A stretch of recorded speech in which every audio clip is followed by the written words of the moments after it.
Assalamualaikum warahmatullahi wabarakatuh. Saya Siti Halimatun Khadijah dengan NIM 2101840 ingin memenuhi tugas mata kuliah pengembangan sistem informasi.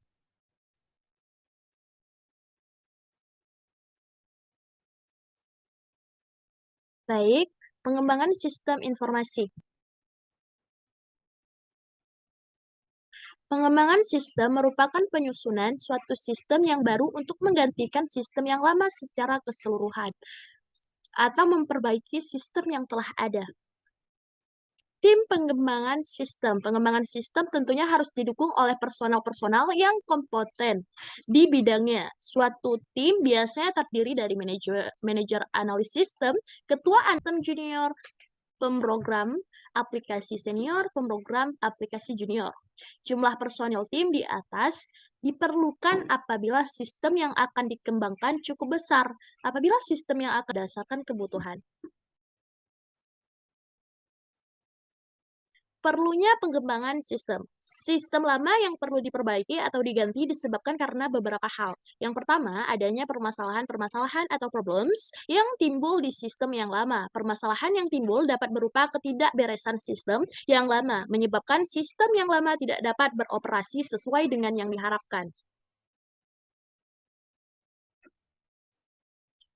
Yang kedua, untuk meraih kesempatan-kesempatan dalam keadaan persaingan pasar yang ketat, kesempatan informasi atau efisiensi waktu sangat menentukan berhasil atau tidaknya strategi dan kesempatan dan peluang-peluang pasar. Sehingga teknologi informasi perlu digunakan untuk meningkatkan penyediaan informasi agar dapat mendukung proses pengambilan keputusan yang dilakukan oleh manajemen.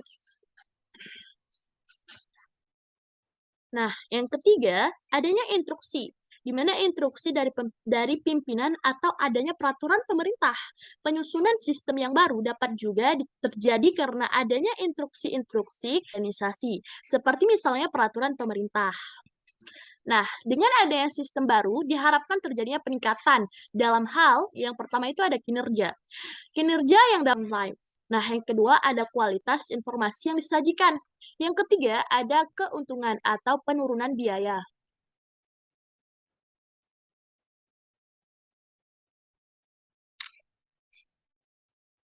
Yang ketiga ada keuntungan atau penurunan biaya berhubungan dengan jumlah sumber daya yang digunakan.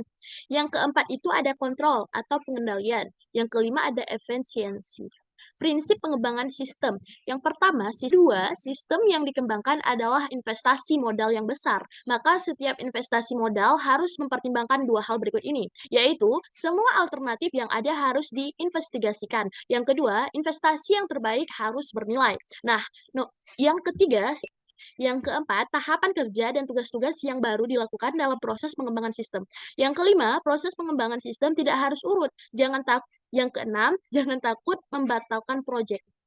Yang ketujuh, dokumentasi harus ada untuk pendoman dalam pengembangan sistem.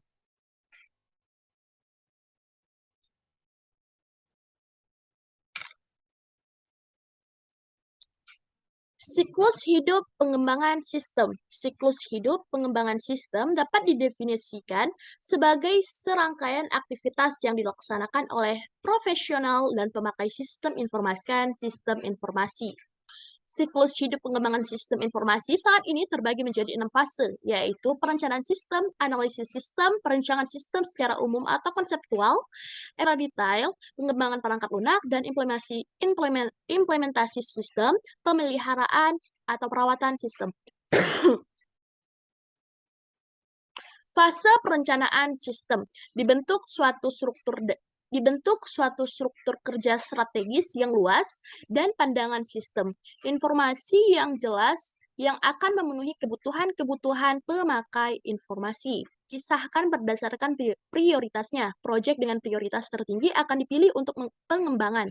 Sumber daya baru direncanakan untuk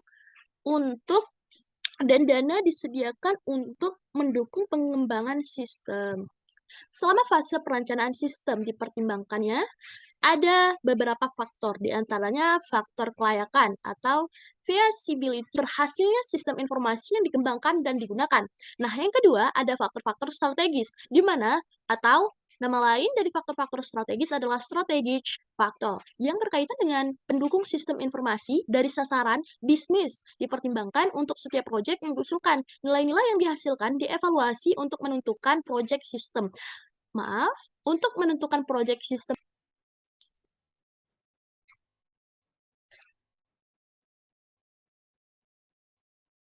Faktor kelayakan atau feasibility factors. Dia memandang beberapa aspek, di antaranya kelayakan teknis, kelayakan ekonomis, kelayakan legal, kelayakan operasional, kelayakan rencana.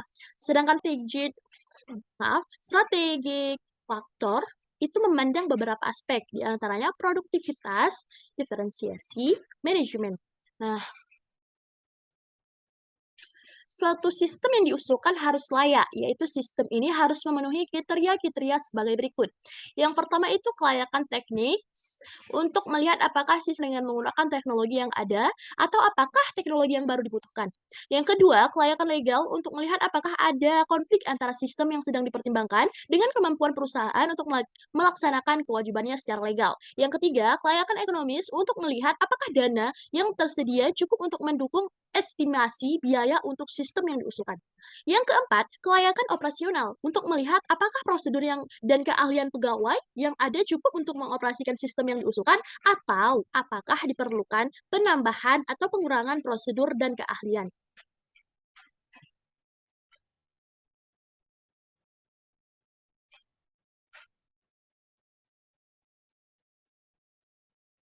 Nah, selanjutnya kelayakan rencana berarti bahwa sistem yang diusulkan harus telah beroperasi dalam waktu yang telah ditetapkan.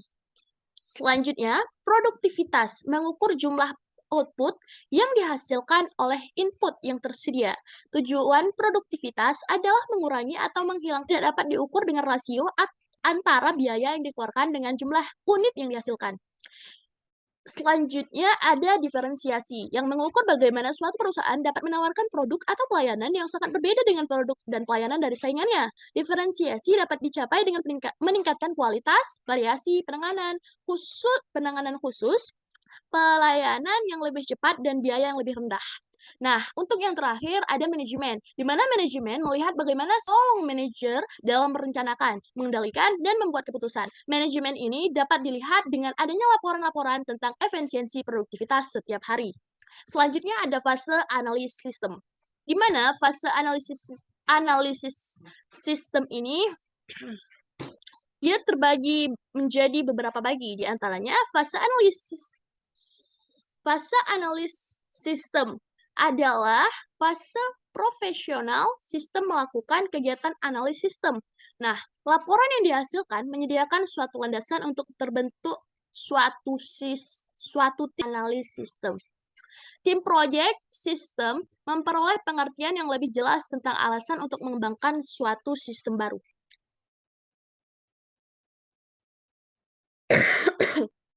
Maaf. Beberapa aspek sistem yang sedang dikembangkan mungkin tidak diketahui secara penuh pada fase ini. Jadi, asumsi kritis dibuat untuk memungkinkan berlanjutnya siklus hidup pengembangan sistem. Pada fase analisis, laporan ini berisi penemuan-penemuan dan rekomendasi. Bila laporan ini disetujui, tim proyek sistem siap untuk memulai fase perancangan sistem secara umum. Bila laporan tidak disetujui, tim proyek sistem harus menjalankan analis tambahan sampai semua peserta setuju. Tentukan pada fase ini. Profesional sistem mewawancarai calon pemakai dan bekerja dengan pemakai yang bersangkutan untuk mencari penyelesaian masalah dan menentukan kebutuhan pemakai. Nah, selanjutnya ada fase perancangan sistem secara umum atau konseptual. Maaf. Fase perancangan sistem secara beberapa poin penting diantaranya ialah dibentuk alternatif perancangan konseptual untuk pandangan pemakai. Alternatif ini merupakan perluasan kebutuhan pemakai. Alternatif perancangan manajer dan pemakai untuk memilih rancangan terbaik yang cocok untuk kebutuhan mereka. Pada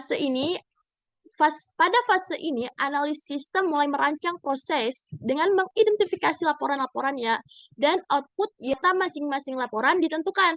Selanjutnya, perancangan sistem berarti untuk menerangkan secara luas bagaimana setiap komponen perancangan sistem tentang output, input, proses, kendali, database, dan teknologi akan dirancang.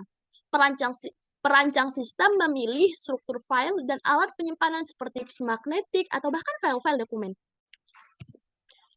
Fase evaluasi dan seleksi sistem. Akhir fase perancangan sistem secara umum menyediakan poin utama untuk keputusan investasi. Oleh sebab itu, dalam fase biaya atau keuntungan dari laporan dengan proyek sistem dinilai secara hati-hati dan diuraikan dalam laporan evaluasi dan seleksi sistem. Jika tak satu pun alternatif perancangan sistem konseptual yang dihasilkan pada fase perancangan sistem secara umum terbukti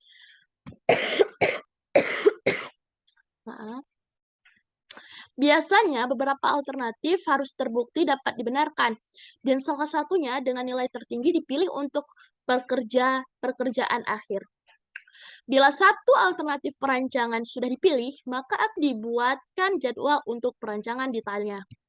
Fase perancangan sistem secara detail atau fungsional. Fase perancangan sistem secara detail menyediakan spesifikasi untuk perancangan secara konseptual. Pada fase ini, semua komponen dirancang dan dijelaskan secara detail. Perancangan output atau layout dirancang dengan semua layar, from ketentuan, direview dan disetujui oleh pemakai dan didokumentasikan. Semua input ditentukan pada format input, baik untuk layar dan from biasa direview dan disetujui oleh pemakai dan didokumentasikan. Alat-alat perancangan sistem yang digunakan adalah spesifikasi proses jadi informasi seperti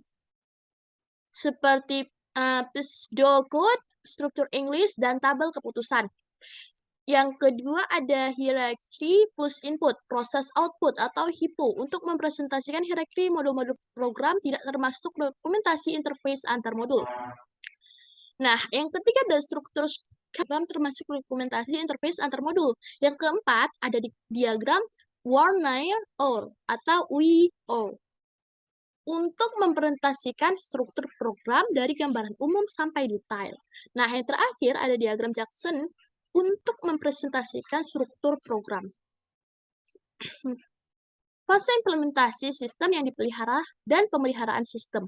Laporan implementasi yang dibuat pada fase ini ada dua bagian, yaitu rencana implementasi dalam bentuk Gantt chart atau program dan evaluation review technique atau PERT, chart dan teknik manajemen. Bagian kedua adalah laporan yang menerangkan tugas penting untuk melaksanakan implementasi sistem, seperti pengembangan perangkat lunak, persiapan lokasi peletakan sistem, instalasi pelatihan untuk para pemakai sistem, dan persiapan dokumentasi.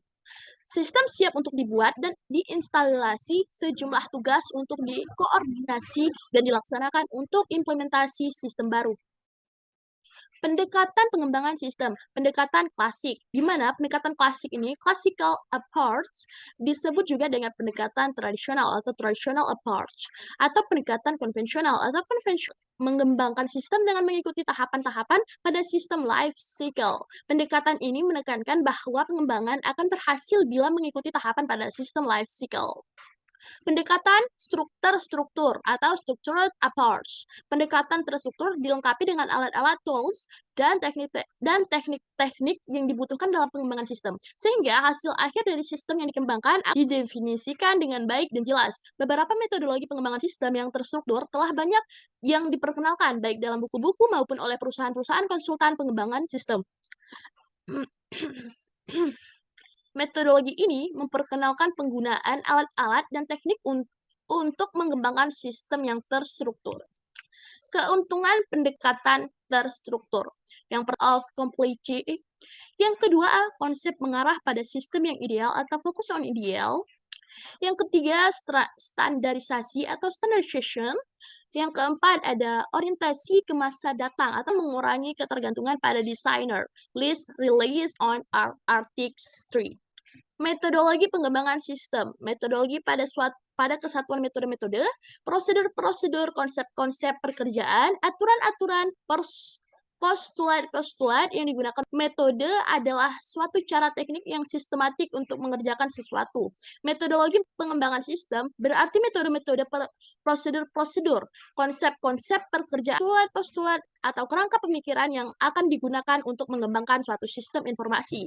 Urutan-urutan prosedur untuk pemecahan masalah dikenal dengan istilah algoritma.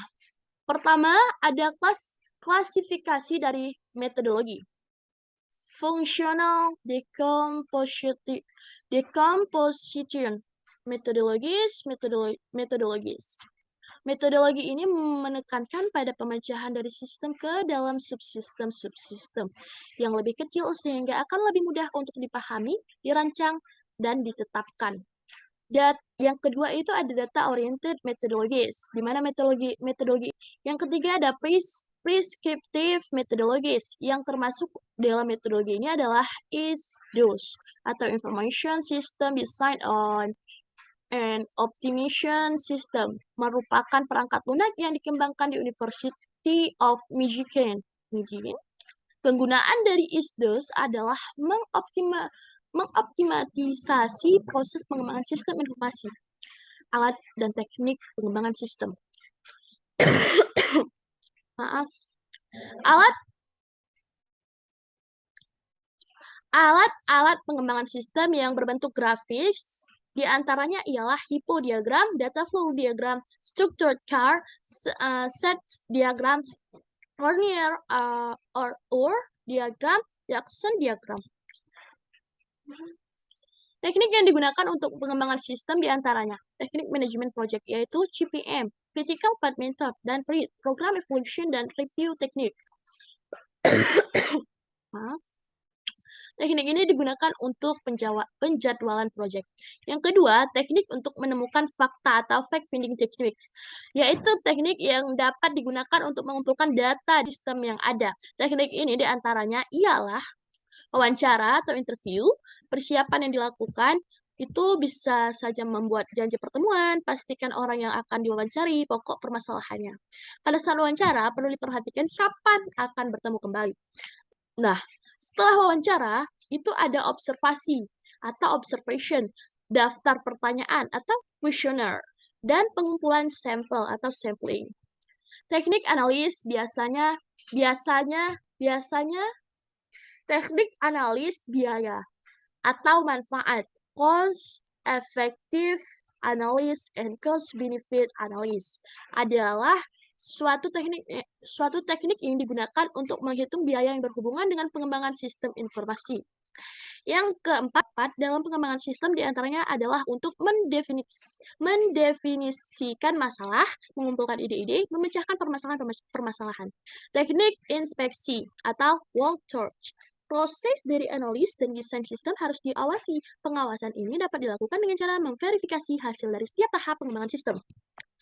Dalam perencanaan sistem, agar berjalan dengan lancar tanpa kendala di dalam perjalanannya, harus ada beberapa tahap yang harus diimplementasikan, yaitu yang pertama, menetapkan suatu kerangka kerja strategi menyeluruh untuk memenuhi kebutuhan informasi pemakai, informasi yang berguna dalam segala aspek dalam organisasi yang dibentuk dalam lingkungan kerja. Yang kedua, melibatkan manajer senior, pemakai senior, dan profesional kerjaan yang ada dalam perencanaan sistem yang dilakukan.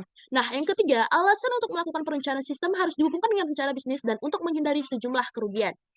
Yang keempat, melakukan analis sistem pada perencanaan yang dilakukan dalam sebuah proyek. Sistem yang diusulkan harus adanya faktor kelayakan dan mendukung faktor strategi. Faktor kelayakan atau telos. Faktor ini mencakupi teknikal yang menjelaskan apakah sistem yang direncanakan akan dapat menggunakan teknologi yang sudah dikembangkan, atau menjelaskan apakah sistem biaya yang ada dapat memenuhi kebutuhan sistem yang direncanakan, atau setidaknya kemudian mencakupi legal, yaitu menjelaskan apakah ada konflik antara sistem yang sedang dipertimbangkan kewajibannya. Lalu operasional yang menjelaskan apakah sistem yang dijalankan dapat menjalankan keterampilan dapat menjalankan keterampilan personalia untuk mengoperasikan sistem yang direncanakan, dan schedule yang menjelaskan sistem yang direncanakan harus berlaku dalam suatu kerangka waktu yang logis. Faktor strategik atau PDM, produktivitas, diferensiasi, dan manajemen. di mana produktivitas mengukur jumlah output yang dihasilkan dari input bertujuan untuk mengurangi atau menghapus biaya yang tidak menambah nilai. Sedangkan diferensiasi mengukur bagaimana perusahaan dapat menawarkan produknya atau pelayanan yang secara nyata tidak memplagiat dari produk dan pelayanan para pesaingnya. Sedangkan untuk baik sistem informasi menyediakan informasi untuk membantu para pekerja yang terlibat dalam perencanaan sistem. Lalu, setelah semua tahap dilakukan, maka buatlah laporan yang meliputi sumber daya dan dana yang dibutuhkan untuk mengembangkan dan mengoperasikan sistem informasi yang baru. Semua hal yang berkaitan dengan usulan proyek yang baru dan faktor kelayakan atau TELOS dan faktor strategik atau PDM.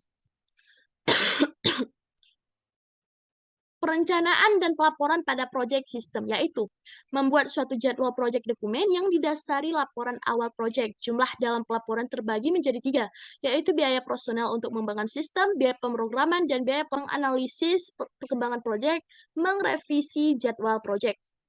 Analisis sistem digunakan untuk mendefinisikan dan menggambarkan kebutuhan pemakai secara detail, waktu spesifik, dan hambatan biaya sesuai dengan perancangan dan perencanaan sistem. Sistem mengumpulkan dan menganalisis fakta studi. Fakta studi berasal dari 3 sumber, yaitu sumber sekarang. Pro kontra dari menganalisis sistem yang sekarang adalah analis tidak selalu diberi kesempatan untuk membangun sebuah sistem dari awal. Yang kedua, sistem internal, di mana sumber yang paling penting adalah orang ya, sumber eksternal, di mana untuk melakukan pertukaran pengalaman sistem informasi dan merekomendasikan cara yang baik melalui pembentuk grup, sponsor, dan seminar. Teknik utama. Teknik utama yang digunakan dalam mengumpulkan fakta studi di lapangan adalah wawancara. Sampling adalah aplikasi dari prosedur tertentu yang mengurangi evaluasi atau memperkirakan beberapa karakteristik dari populasi, berguna saat menentukan karakteristik atau nilai dari semua jenis, memakan waktu yang lama dan mengamati atau observasi. Lalu setelah tercapai ketiganya, maka dapat kita simpulkan analisis sistem dan mengkomunikasi yang dihasilkan dari penemuan, dari pengumpulan, dan menganalisis fakta studi. Terima kasih, saya Siti Halimatul Khadijah, pamit undur diri. Mohon maaf apabila ada salah kata, salah tingkah laku saya. Wabillahi taufiq wal hidayah. Wassalamualaikum warahmatullahi